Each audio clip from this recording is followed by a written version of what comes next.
Não, tranquilo. Você vai me ouvir pelo Instagram.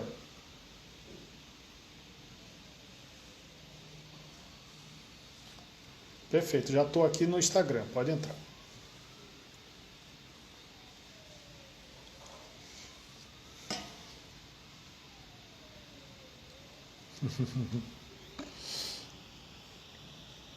Tá bom, deixa eu ver aqui.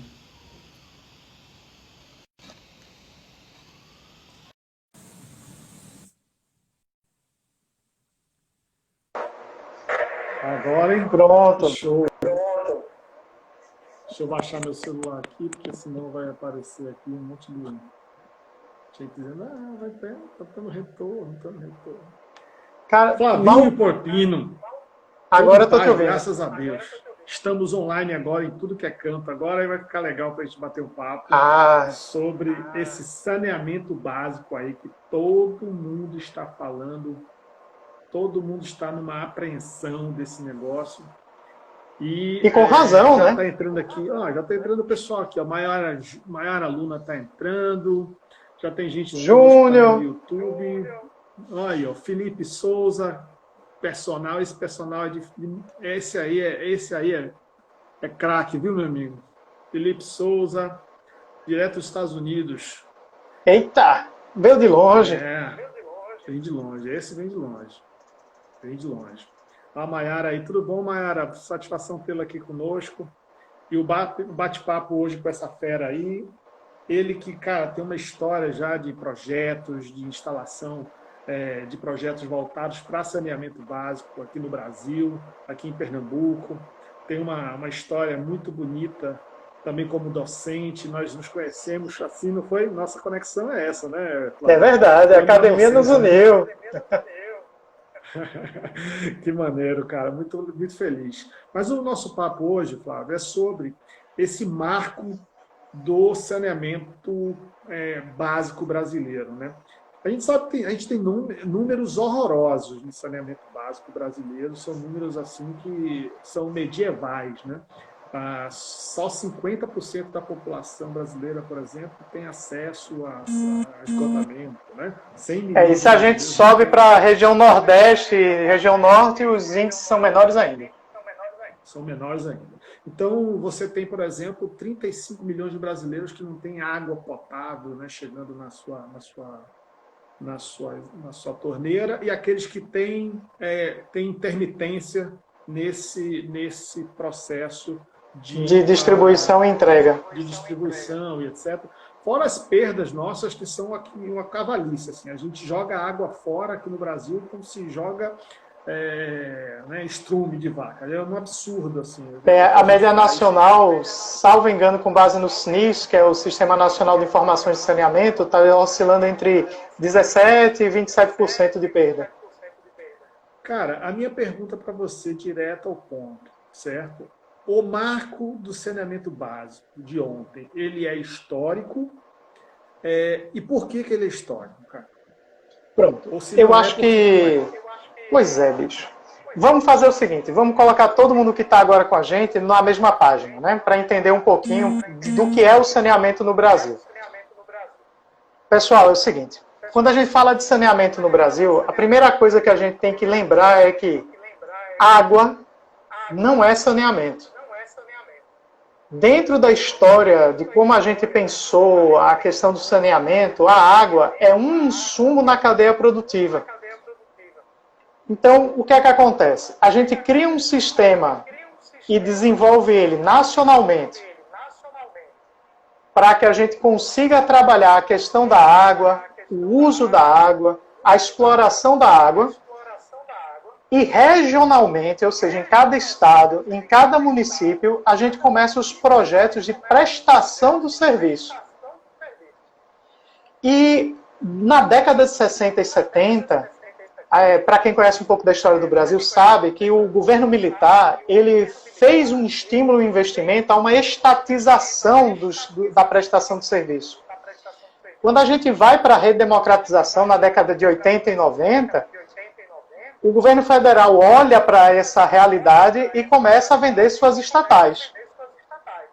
Por quê? Porque estava falido, precisava conseguir capital para pagar suas dívidas, reequilibrar as contas e passarmos a ter um projeto democrático de Brasil. Quando a gente olha isso e olha para Estado e município, a gente tem que lembrar que as prefeituras na década de 80 estavam literalmente falidas e os estados não estavam também muito melhores das pernas. Quando a gente olha para essas três realidades, o que é que a gente tem? O governo federal começa suas vendas, os estados começam a preparar suas estatais para as suas vendas e os municípios não tinham nada. E a Constituição delegou aos municípios o dever de elaborar os seus planos de monitoramento da prestação de serviço de saneamento. Aí você tem, ó, o cenário que lindo. Governo federal quebrado, mas com condições de se recuperar.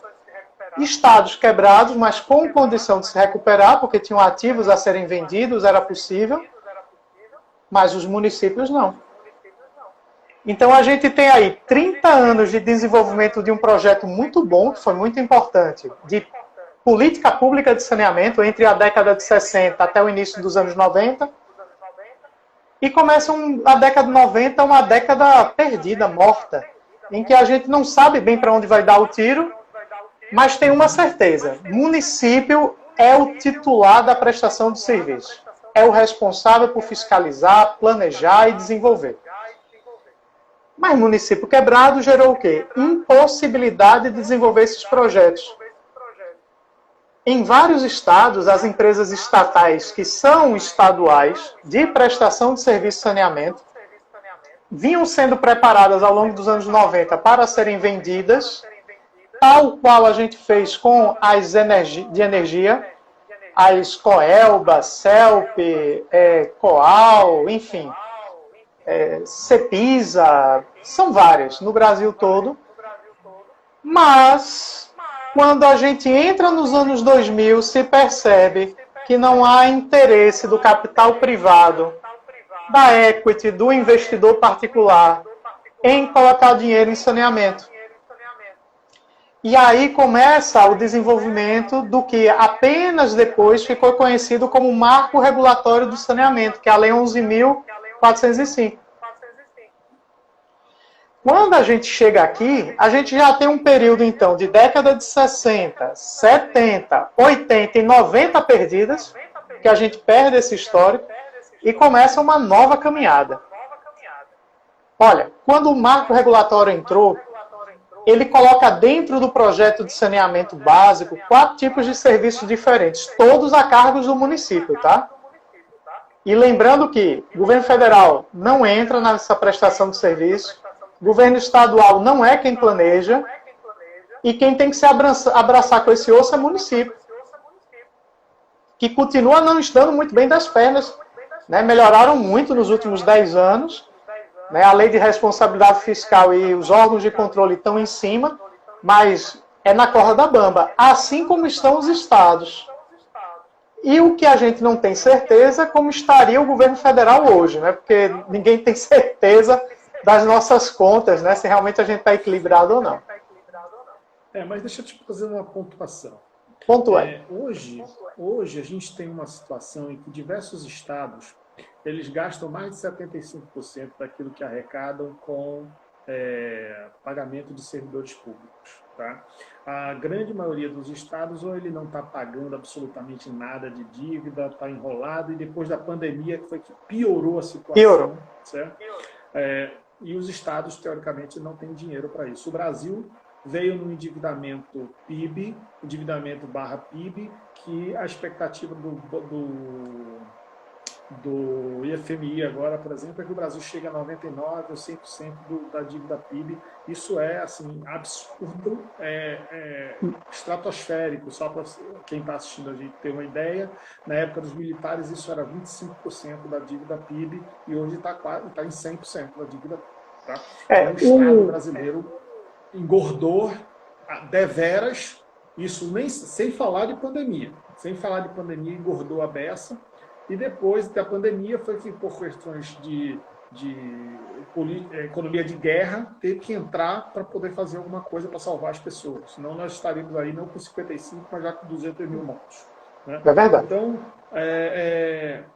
isso é um fato. Os municípios, coitados, se a gente pegar e fizer aquele corte do Paulo Guedes, que ele disse que só existiria município se o cara conseguisse gerar mais de 10% ou 15% da sua receita algo assim. com recursos próprios, a gente já matava ali um monte de município no Brasil que o cara não tem condição.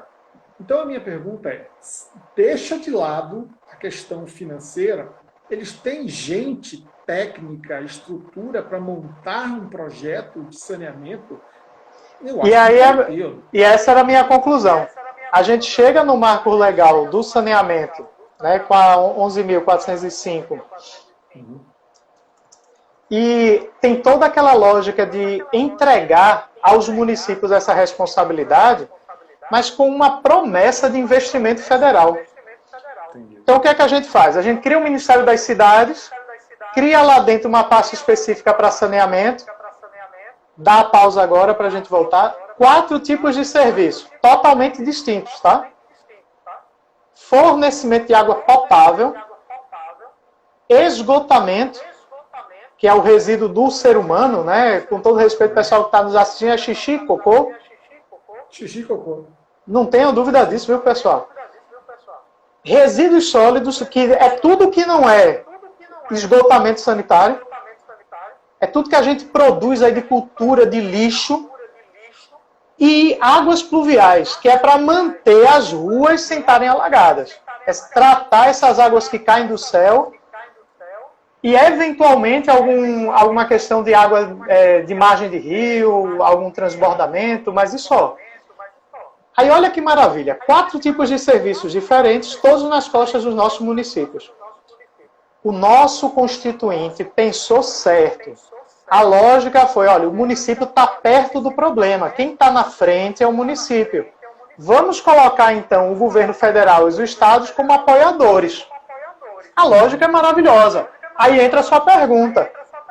Se durante quase 50 anos a gente não tinha condições de prestar esse serviço no nível municipal, que corpo técnico eu tenho para elaborar um plano de saneamento básico? Então, é aquele descompasso, né? A vontade que a gente tem na lei e uma realidade. Esqueça até o financeiro, tá? Não tem gente. Não tinha. E tanto que todo mundo que se envolveu com projeto de saneamento nos últimos 20 anos são as mesmas pessoas. Pessoal, olha, quem está nos assistindo agora é uma galera extremamente especializada, com conhecimento altíssimo de regulação econômico, financeiro e jurídico, mas são basicamente as mesmas pessoas. Porque é o pessoal que está trabalhando em cima de projeto, e discutindo maneiras de atrair investimento. Ai, que dá uma agonia isso, né? Dá agonia. Aí olha lá, 4 níveis. Calma, 4 níveis. Beleza. Aí é um serviço, é consumidor do outro lado. Serviço bem prestado ou mal prestado, o consumidor sempre vai ter motivo para reclamar. Uhum. Quem é que fiscaliza a prestação de serviço sob a ótica do consumidor? Decisão do município. Aí o município pode ter uma agência reguladora, porque teria que ser por agência reguladora, ou pode delegar para o Estado. O que é que a maior parte dos municípios fez? Delegou para o Estado. Aí o que é que acontece? O município não planejou, não fiscalizou, não regulou, e na realidade, pessoal, quem vem levando essas cruzes todas nas costas são os nossos estados. Então, primeiro ponto que a gente tem que entender é que empresa estatal de saneamento, né, é como qualquer negócio. Algumas deram muito certo, são o caso, por exemplo, da Sabesp, da Copasa e da Sanepar, que assim são as estrelas, né, vamos dizer assim, os 3 melhores casos. Outras se recuperaram maravilhosamente durante os últimos 20 anos, que foi o caso da Compesa, a Embasa, a Cagesse no Ceará, também tem uma história de recuperação fantástica. E eu esqueci do nome lá do Maranhão, é do Piauí, também teve uma história de recuperação maravilhosa. Como é que E tá outras... Sanepar está bem também, né? Não, é Sanepar, Copasa e Sabesp. São assim, são os exemplos a serem seguidos. São os tops da gente. Né? Porque realmente fizeram projetos ousados, fizeram modelagens de negócio para transformar um negócio ruim num negócio bom. Não sei se é verdade, eu sempre digo assim, né? Mas dizem que a Copasa criou uma subsidiária, transferiu todo o passivo podre para dentro dessa subsidiária, desvinculou e aí foi fazer negócio com o bom. Aí eu então, não sei fazer. Desse jeito aí eu sei fazer. Não, mas é aquela história. Todo mundo sabe fazer, mas ninguém fez. Entendi. Eles fizeram e conseguiram sair do lugar. É fato. Tinha que fazer Então a alguma gente... coisa, se mexer. Pois é. Aí olha só, pessoal. A gente tem um marco regulatório antigo, né, que já tem aí quase 13 anos de idade. E ontem a gente tem a notícia da aprovação do que estão chamando de novo marco regulatório. Já dou logo as caras. Não mudou muita coisa não, viu? Entendi. Não houve essas mudanças desejadas. O que é novo não é tão novo. Ele já não é tão novo. Já existia. Quantos por cento é novo? Do novo? Olha, se eu for levar, porque eu sou muito crítico, não dá 5%, cara. Entendi. Para mudar essa realidade. Criar uma ANA, uma Agência Nacional de Água, não sei o quê. Já existe, né? Já existe. Vamos devagarzinho, só para o pessoal entender, né? Então a gente começou dizendo o quê? Olha, a água é um negócio que não tem nada a ver com prestação de serviço, é um insumo, que é um direito fundamental, que a gente tem que cuidar porque é escasso. Qualquer falha na captação é poluição e a gente perde o manancial. Então, a água é um negócio seríssimo. A gente criou a ANA nacionalmente para fazer a gestão dos recursos hídricos. Então, ela que dá outorga para exploração, ela que vai correr atrás. A gente faz uma gestão por rios, por bacia hidrográfica. Então, tudo isso vai influenciar o quê? A prestação de serviço de saneamento. Porque eu vou precisar catar essa água, buscar em algum lugar. Tranquilo? Aí a gente vai para olhar para a prestação. Tudo estão dizendo que é marco legal de saneamento, mas a gente só está discutindo duas coisas de verdade. Duas coisas, água e esgoto. Porque resíduos sólidos, ninguém está falando. E olha que a gente já tem discussões há muito tempo sobre como vamos fazer com os lixões. E está todo ano uma prorrogação do prazo máximo para se resolver o problema. Aí agora, nesse marco do saneamento, a gente cria o quê? Um prazo máximo. Então, por isso que eu estou dizendo que de novidade, de verdade, que vai facilitar alguma coisa, na minha opinião, a gente não tem, não. A gente tem novas promessas. E uma estratégia do governo federal para oprimir Estado e município a fazer a liberação dessa prestação de serviço exclusivamente à iniciativa privada. Que a gente já tinha, tá? Por meio de política pública normal de liberação de orçamento. Só que, o que é que acontece? Os bons estados, né, como é o caso de São Paulo, Minas Gerais, Bahia, Ceará, Teresina, Piauí, Pernambuco, o pessoal já vinha modelando projetos para agarinhar a iniciativa privada, para trazer curiosos para junto, fundos de investimento, fundos de pensão, fazer um FDIC diferente, sabe? Fazer uma parceria público-privada nos moldes de uma PPP. Então, veja, em termos de modelagem de negócio, as opções jurídicas continuam as mesmas.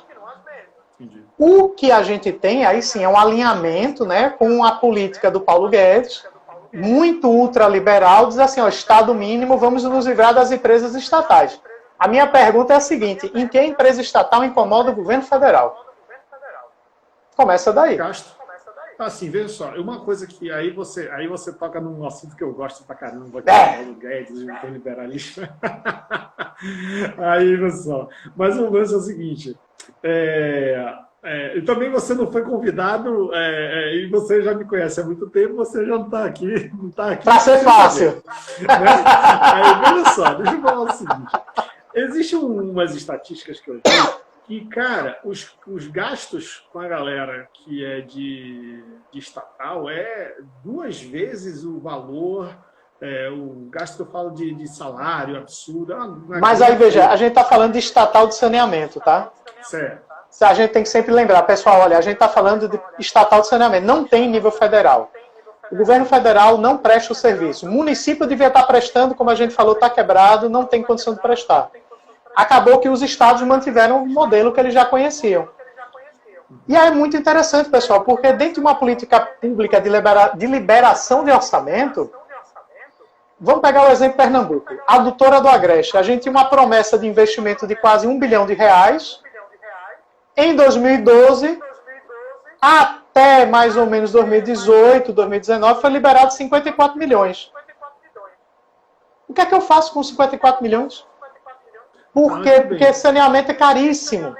Mas hoje você entende que a maioria das empresas de saneamento, que são estatais ou municipais, sei lá qual que é, são do Estado, perfeito? Perfeito. E o grande problema do Paulo Guedes é ele baixar esse custo estatal, porque ele quer pegar o dinheiro do federal e entregar para a ponta. Só que como é que ele vai entregar para a ponta se a ponta está gastando muito com salário de servidor, gastando equivocado, não tem um compliance, vamos dizer assim, falando o nosso... O termo da moda. No termo da moda. Não tem o compliance necessário, a governança necessária para lidar com esse dinheiro. Daqui a pouco vai bater na porta lá do governo federal e vai dizer, olha, acabou meu dinheiro, o dinheiro que eu faço... Mas aí é um desconhecimento, sabe? Porque... Vamos organizar a conversa, vamos organizar. Cenário. Marco regulatório estabelecido em 2007. 13 anos de andamento de políticas de financiamento andando. Muitas deram certo, outras não deram tão certo. Porque a prestação de serviço de saneamento, pessoal, é muito cara. E eu brinco muito, né? Não é como botar um fio elétrico e a energia já está andando. Para vocês terem uma ideia, chega a ser 70% a 60%, se bem gerido, o custo de eletricidade para manter o bombeamento dos serviços. Então, assim, é uma prestação de serviço que é extremamente cara. Não é barata. E a infraestrutura é cara. Aí você vai me dizer assim, não, Flávio, mas uma vez instalada, ela tem uma sobrevida grande, o tempo de depreciação dela é grande. Concordo, mas e a manutenção? A manutenção também é cara. Então, a gente tem um cenário de uma prestação de serviço que é muito cara, que não acompanhou o crescimento das cidades. Os municípios não planejavam, jogavam nas costas do Estado, então faziam como queriam as coisas. Tanto que a gente tem situações interessantes em que as calhas de água de chuva são ligadas diretamente na rede de esgoto. E não é um fato isolado. É um fato muito corriqueiro. Significa dizer que está entrando num cano que não deveria entrar resíduo sólido. Aí lá na ponta acontece o quê? Estouramento, quebra. Olha, o cenário da prestação de serviço é muito complicado. Mas o marco regulatório está estabelecido. Quais são os modelos de prestação? Olha, antigos contratos de concessão, contratos de parceria público-privada e necessariamente contratos de programa. Porque é o município que vai contratar a empresa estatal ou um particular para prestar o serviço. Se for uma estatal, tinha uma autorização para contratar direto, afinal de contas eles estavam quebrados. Não tinham como chegar para fazer uma licitação. A privatização desse complexo todo, dessa malha toda, ela é... Na verdade, ela já é uma realidade. Ela já é uma realidade. Já é uma realidade. Mas ela é uma realidade a partir do momento que, como uma PPP, por exemplo, como uma parceria público-privada. Não somente alguém que vem e vai lá, vou comprar com PESA. Compra com PESA. Comprei. Agora eu vou tocar meu negócio. Vou tocar meu negócio. Ponto. Não vai funcionar desse jeito. Rapaz, não vai funcionar porque eu acredito que o investidor particular, o privado, não está com esse apetite de risco todo para botar dinheiro dele. Entendi. Olha, imagine que o TCU... Vamos organizar a conversa. Porque tem várias informações aí que são importantes para a gente entender a regulação do negócio, né? Certo. Então, a gente tem lá 4 serviços, o que todo mundo está discutindo é só água e saneamento, ninguém está falando de resíduos sólidos. Então, eu não tenho um marco legal renovado que vá tratar de tudo, está focando só nas promessas, né, que são feitas aqui ou acolá para entregar ao particular essa prestação de serviço. Que, gente, olha, sempre pôde fazer, tá? Isso daí nunca foi proibido, o município podia ter feito, vários municípios fizeram, mas foi uma questão de estratégia mesmo, política, manter na mão das estatais. Isso aí é a realidade. Financiamento federal não pode acabar, é dinheiro barato, é um dinheiro com custo de investimento, né, que é razoável para o município captar. Apesar de que hoje os negócios são feitos diretamente com as próprias empresas estatais, quando elas têm condições de fazer, que é o caso da Sabesp, né, Compesa, Embasa, que são os que eu acompanho mais. E então ela mesma se compromete, ela se endivida para poder fazer um negócio. E a gente tem o caso do BNDES, que está tentando colocar dinheiro na ponta, como você falou, né, para estimular a ponta a fazer negócio com esse dinheiro, negócios bons, investimentos bons, mas que teve um caso agora recente que vai dar uma retração no gestor do BNDES, que eu vou chegar lá. Então, a gente foca no saneamento, água e esgoto. ANA faz o quê? Que é a regulação federal desse novo marco, né? Vai cuidar do quê? Vamos padronizar como é que tem que ser a qualidade da água no Brasil todo. Sem problema, juridicamente, formalmente. Isso é bom. É legal que eu tenha esse projeto, né, bacana, sobre a água, que é a competência da ANA. A ANA vai definir tarifa?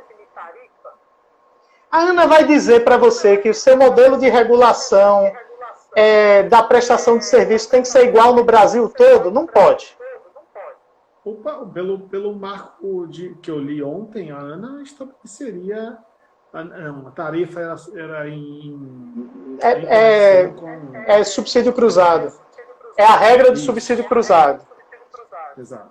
Que é justamente para estimular que você pegue uma área que tem boa receita, bom faturamento, e em troca você tente pegar uma área que não seja tão boa, que é um dos problemas, né, que a gente vive. Mas vamos olhar a regulação. A gente viu a questão financeira, jurídica, regulação, né? A ANA não vai fazer isso. Não dá, porque a regulação ela tem que ser local. Como é que a ANA vai dizer que, sei lá, no interior de Minas Gerais, que Minas Gerais é bem complicado o lugar, naquele interior que é o sertão de Minas Gerais, o cara vai ter que ter a mesma intermitência que ele tem na capital. E, pessoal, é o seguinte, água é escasso. A gente não pode manter de verdade 24 horas direto de água na torneira do povo. Não existe isso. É que as empresas estatais hoje, que são elas que prestam serviço, elas fazem um jogo de jogar água dentro do tubo, enche, você vai consumindo e ela gradativamente vai completando. Porque, como eu disse mais cedo, o custo de energia é muito caro. E aí significa o quê? Se eu lhe der água todo dia, tenha certeza, você vai passar 2 horas no banho, você não vai ligar a sua torneira, você não vai ter reservação. Todos os truques para economizar o consumo de água, que o problema não é dinheiro, é porque o insumo vai acabar, você vai deixar de fazer, que é o caso da energia elétrica. Pessoal, se a conta de energia não tivesse essas bandeiras que se mantiveram, né, a amarela e a vermelha, vários estados teriam entrado em colapso de energia. O que aconteceu lá atrás, em 96, 97, né, quando teve o apagão da energia elétrica no Brasil.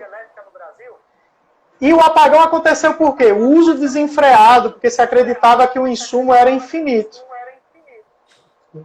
Porque achava que era isso, né? Então a ANA vai cuidar dessa questão. E eu não acredito que ela vai entrar no detalhe da regulação.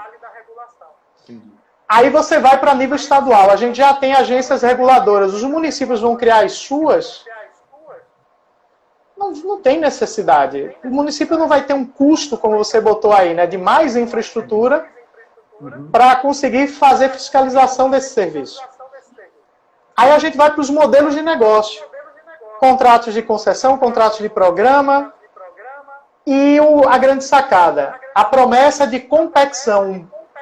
A competição vai fazer com que o serviço se torne melhor.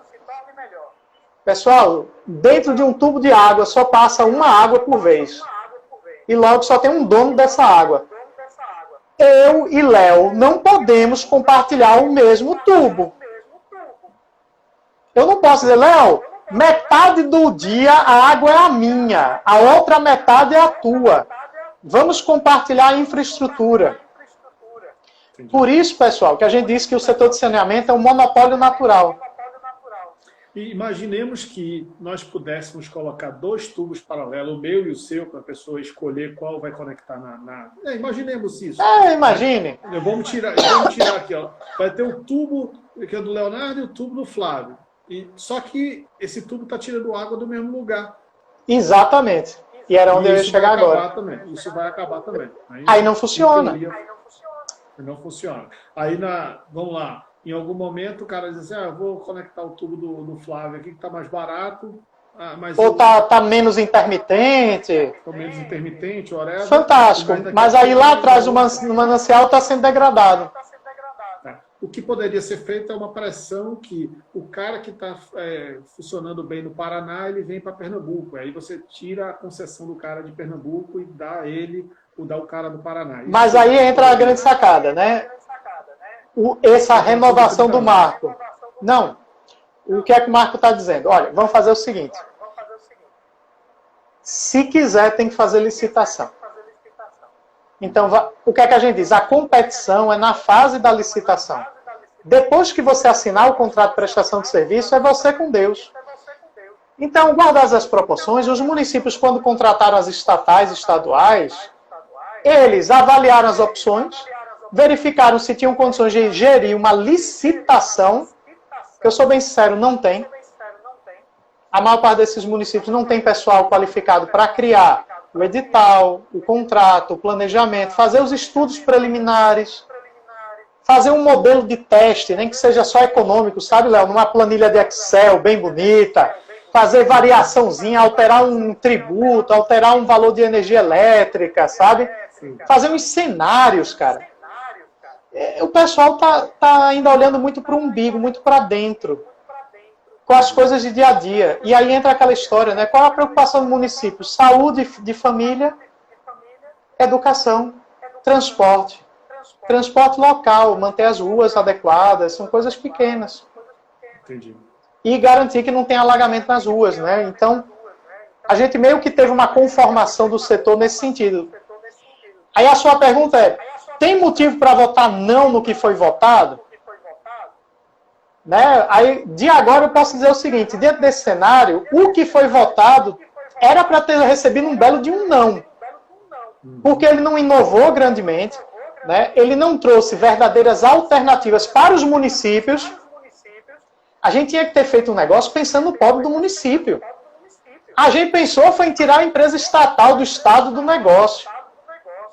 Então, assim, na minha opinião, nesse ponto foi falha. Então, se a gente olhar esse arranjo, é um belo de um não. Agora, vamos olhar para o lado do particular. O cara que está doido para prestar o serviço. Né? Porque a gente tem pessoas interessadas. O custo de investimento para atingir a meta até 2033. Porque, veja, vamos lá, a gente está em 2020. Vamos supor que o município, com apoio federal do BNDES, que já eu vou falar do BNDES, tá? Ele consiga modelar a contratação por licitação. A empresa estatal vai participar, porque pode. O particular vai entrar, porque pode. E suponha que o particular ganhe. E vamos supor que todos os municípios consigam fazer isso no Brasil, tá? Que é a intenção do marco. Vamos tirar o Estado da jogada na medida do possível. Vamos supor. Minha pergunta para você é o seguinte. O que o Ministério da Economia disse é que será possível agarinhar até 2033 de 500 a 700 bilhões de reais, Léo. Quem é que tem para gastar em 10 anos, porque é isso que a gente tem, 500 bilhões de reais? Vamos mais um detalhe.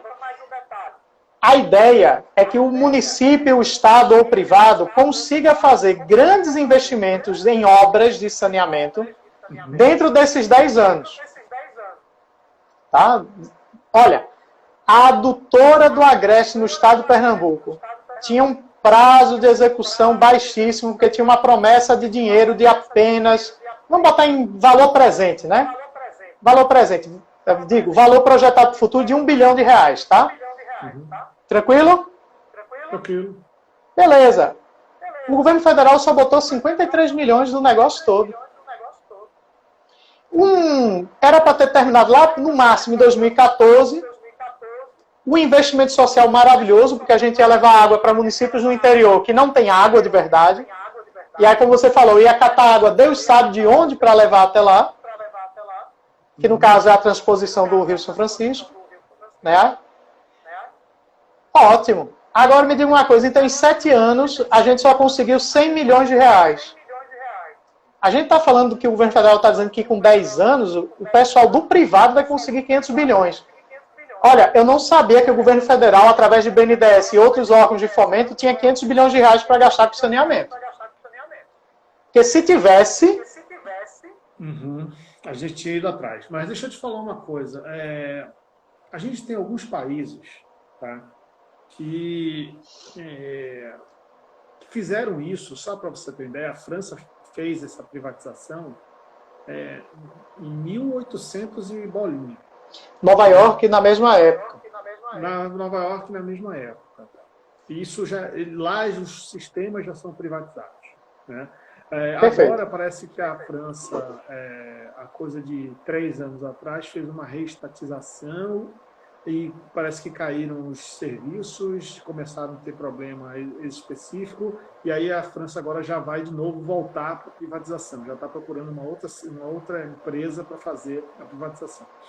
O que eu discuto muito a gente pode ter um processo no qual, por exemplo, um privado ganhe e ele faça o uso de uma estrutura que já exista, por exemplo, como a estrutura da Compesa, ou a estrutura da uma Sabesp, Sanepar, Embasa, qualquer lugar. Só que esse risco acaba saindo do Estado e indo para esse privado, entendeu? Tá, isso é um modelo, mas o que você, por exemplo, que é um cara que estuda, é estudioso dessa área, sugeriria de modelo? Qual era o modelo que a gente tinha que fazer? Porque grana, a gente já viu que o Estado não tem, o federal não tem, o município ninguém não tem. Ninguém tem. Então vamos pensar assim. A gente vai morrer no medievalismo, a gente vai ser medieval pro resto da vida. Vamos pensar assim. O marco que a gente tinha, a 11.405, né, de 2007, ele chegou e disse assim, olha, é o seguinte, município, tu vai elaborar o que a gente chama de um contrato-programa, com base em estudos técnicos econômicos, vai estabelecer no seu plano de saneamento básico as metas, e tudo isso vai entrar dentro do contrato. Tranquilo? Porque faz parte do contrato, né? Então, a vontade política vai dizer assim, eu quero com 5 anos saneamento na cidade de Olinda todo. Pronto. Aí Olinda vai lá privatizar o saneamento dela. Um exemplo aí, Olinda é a cidade irmã aqui de Recife, viu, pessoal? Em Pernambuco, para quem não conhece. Porque às vezes a gente vai falando e esquece, né? Tem seguidor meu que é do Rio de São Paulo e só conhece Olinda no Carnaval. Pois é. Então, olha só. Aí vamos supor que a Olinda consiga isso. O que é que um novo marco está dizendo? Tá? Que é isso que ele vai e fixa expressamente, tá? Cláusulas obrigatórias no contrato de prestação de serviço que exigem cumprimento de meta e tratamento de redução de perdas. Mas isso não faz parte lá do planejamento do município, que tem que estar dentro do contrato? Então, veja, Léo, em termos de modelo de contratualização, eu não estou enxergando essas mudanças, essas promessas todas. E vou agora provar mercado, né? Mostrar do mercado. Tem um player de mercado, um jogador bacana, que é a Suez. Ela foi lá para o jornal, deu uma entrevista e disse hoje, olha, foi legal, mas não tem interesse não.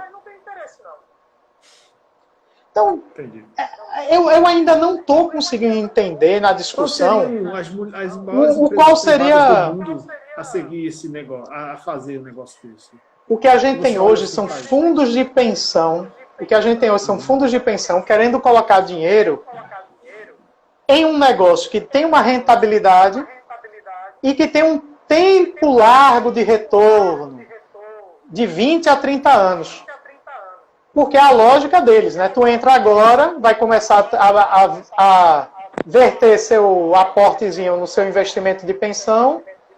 Eu vou pegar seu dinheiro todo mês, vou fazer um negócio bacana, que aí vem, a prestação de serviço é estável, ela é regular, né? Pode não chegar água todos os dias, mas a receita é recorrente.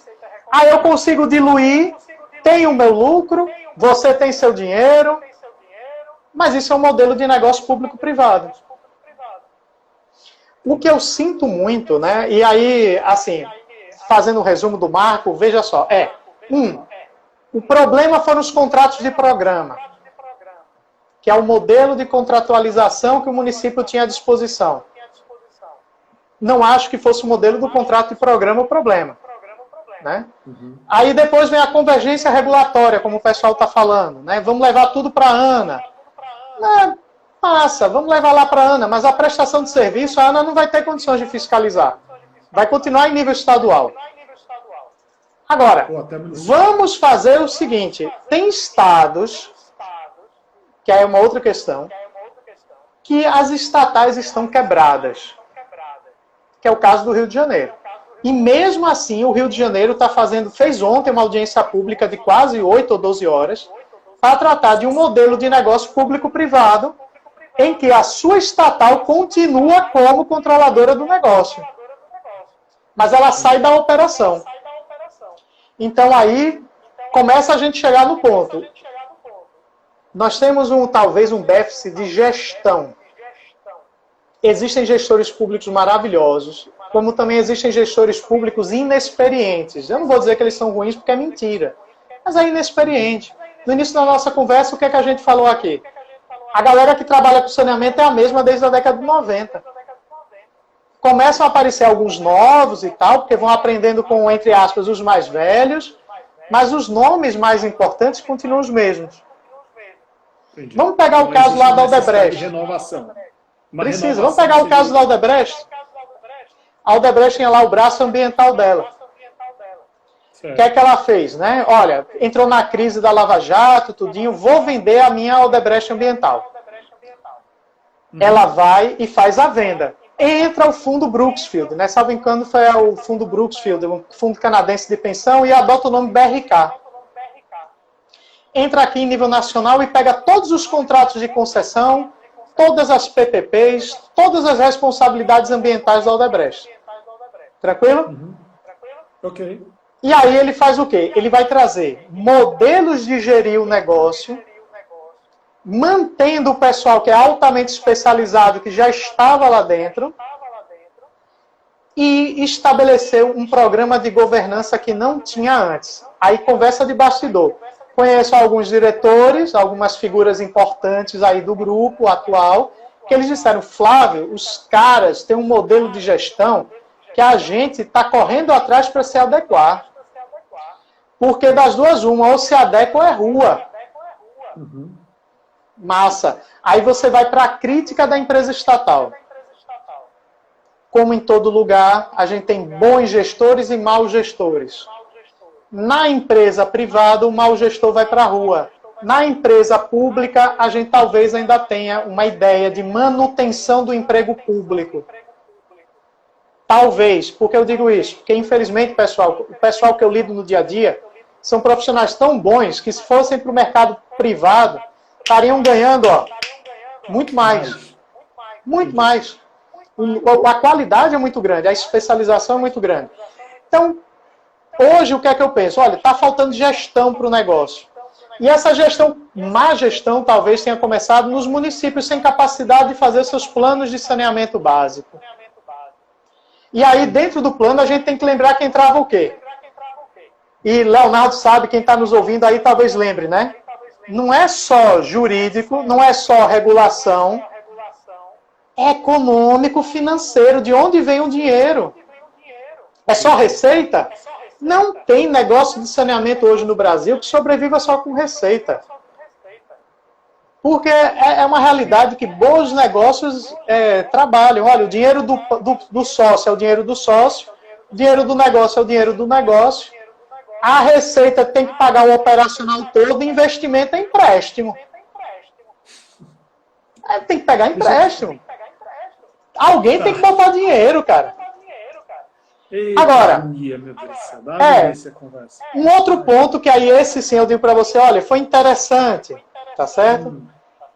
O novo marco regulatório estabelece que eu posso cobrar pela disponibilidade do serviço. E por que isso? No marco anterior, a gente tinha decisões que falavam que era possível, mas tinham decisões judiciais dizendo que não era possível. E isso se reverte da seguinte maneira. Leonardo, seu edifício tem a opção aqui de ter água de poço ou água da prestadora. Aí você opta pela água do poço. Mas o seu município estabeleceu que todo mundo tinha que estar ligado na rede. E prometeu ao prestador que todo mundo ia estar ligado na rede. Entendi. Aí os seus edifícios todos estão ligados em poços. Cadê a receita dessa água? Aí eu invisto em tubulação, bombeamento, estrutura, captação, tratamento, entrega e você não compra o produto. Entendi. Então, esse novo marco, ele traz essa alteração de dinâmica de cobrança pelos serviços, né? E tenta fortalecer a cobrança pela disponibilidade. Foi uma novidade arretada. Agora, quer mudar de verdade, tinha que ter tirado o quê dos municípios? A titularidade. Vamos tirar dos municípios a titularidade? 14, que ele está querendo vetar, que é o artigo 14 que ele vai vetar. Aí vamos tirar a titularidade? Né? Vamos tirar. O acordo foi tirar o artigo 14, você sabe disso, né? Tá lá. Todo mundo sabe, o veto está lá. Só que o problema é de Constituição. Eu tenho que mudar a Constituição para fazer isso. Aí, de outro lado, para a gente tentar balancear os municípios bons dos ruins, porque eu estou falando de receita para operação, a gente pega e diz, não, a prestação de serviço regionalizada é possível. E na prestação de serviço regionalizada, o Estado é uma das pessoas que tem que meter o dedo e dar opinião. Então é município com Estado. Tranquilo. Mas isso já é uma realidade hoje, porque o Estatuto da Metrópole, o Estatuto da Cidade e a governança metropolitana exigem que se eu tiver uma região metropolitana ou serviços que necessitam ser prestados de modo regional, todos os populares, todas as pessoas impactadas têm que ter voz para opinar sobre isso. Ah, tudo bem, Flávio, agora com essa reforma ficou claro tudo isso.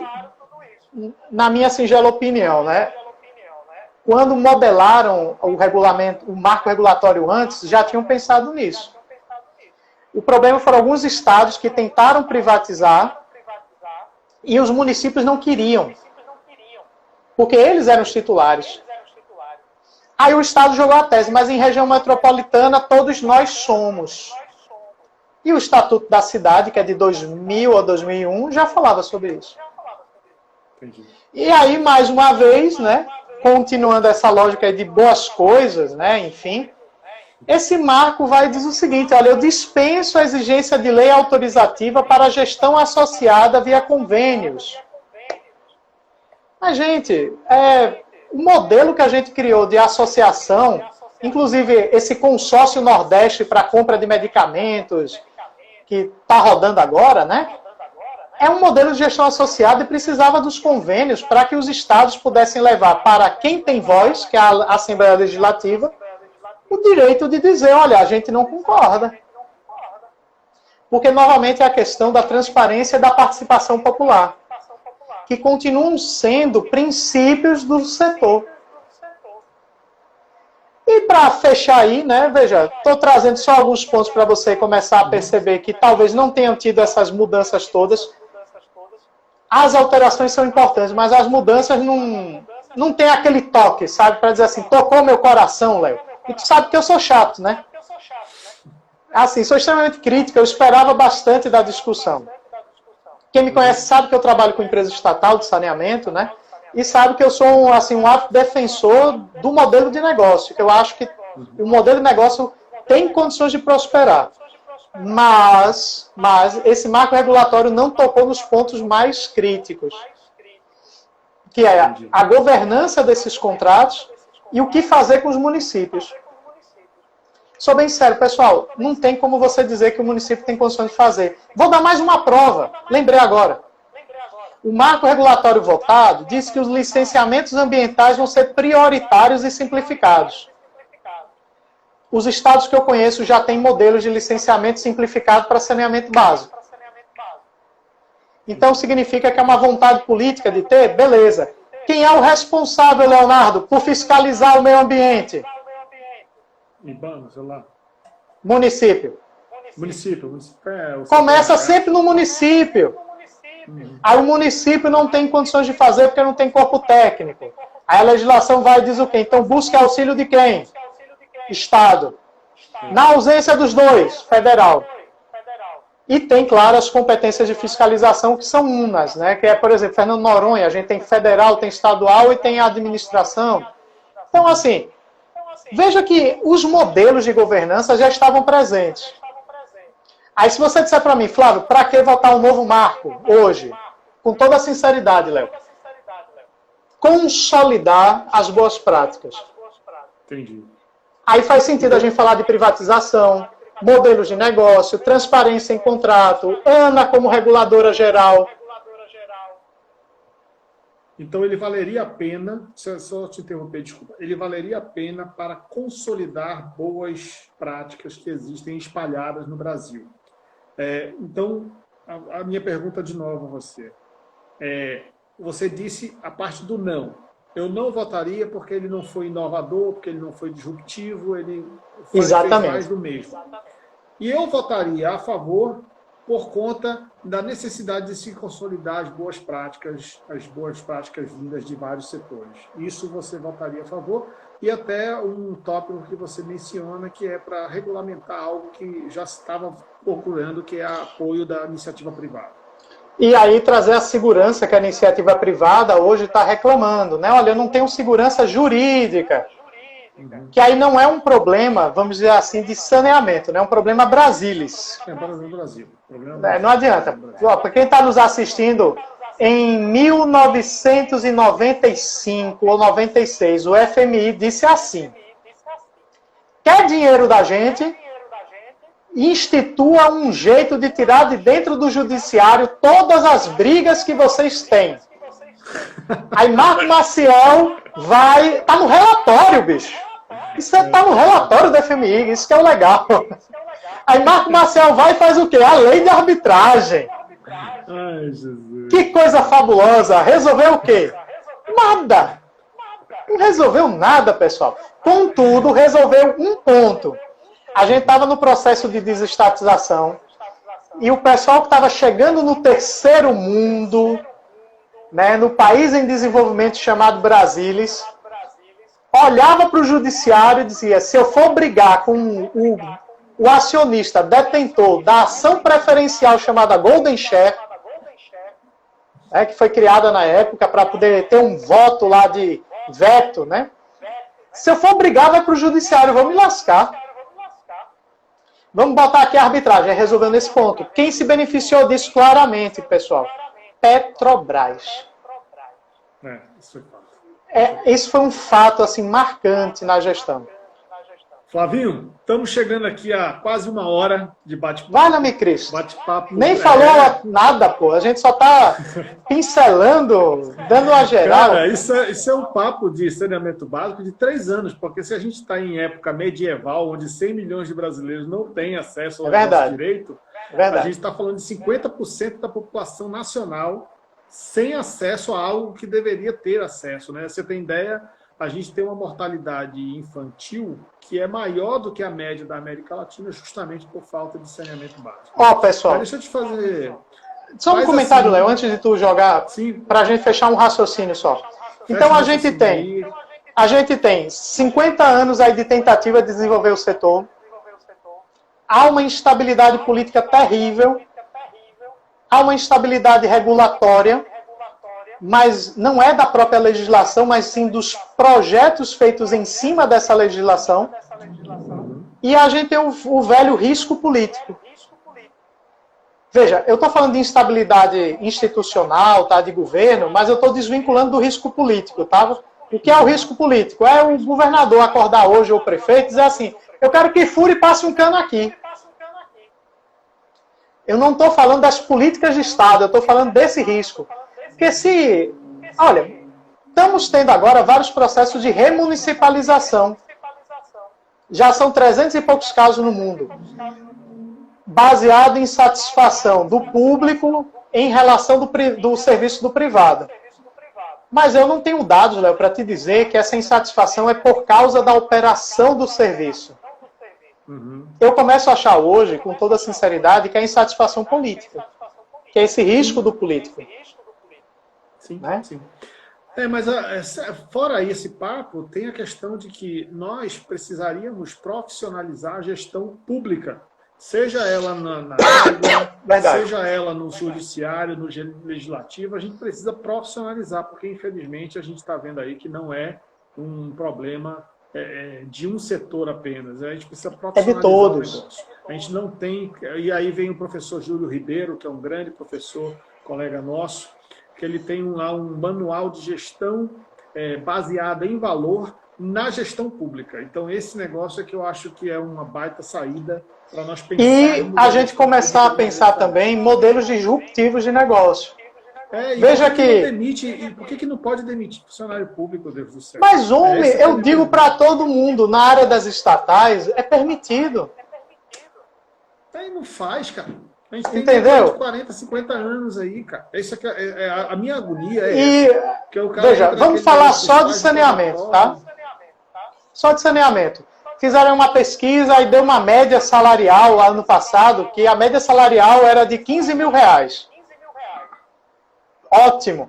Aí o cara pega o cidadão que já tem 40 anos de casa, que está num plano de carreira antiquíssimo, que o cara evolui até o céu, e mistura com uma galerinha que está num plano de carreira merreca, que é parecido com de empresa privada. A média realmente... Aí a média, ó, não é uma bosta. É uma droga.